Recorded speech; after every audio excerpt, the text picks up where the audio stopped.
好，来继续来看高雄这个妈妈真害哦，行前爱一个红婴仔，竟然是哪骑车哪摕手机在背，警方甲开1000块的罚单。一位女子骑机车伫车路，正手咧吹油门，倒手嘛用袂掉，摕手机伫遐咧看，安尼竟有够危险，上陷的竟然是。详细一看，搁派一个幼婴仔。 其他的民众嘛替伊烦恼，危险的行为就伫高雄公山。这段影片，互其他的人翕到，讲实在是伤悍，无甲囡仔的安全当做一回事。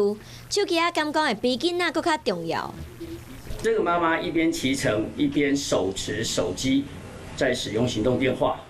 这个行为是太危险。警方统计儿童机车事故死亡是成人的1.25倍。这位老母除了摕囡仔的性命来滚酸笑，搁来食罚单。骑乘机车手持行动电话，它的罚款是新台币1000块钱。只要在行驶中，不管是你停着驾驶的，我们都只要用手持的，我们都会予以开。这位老母哪骑车哪载囡仔，而且搁来耍手机啊！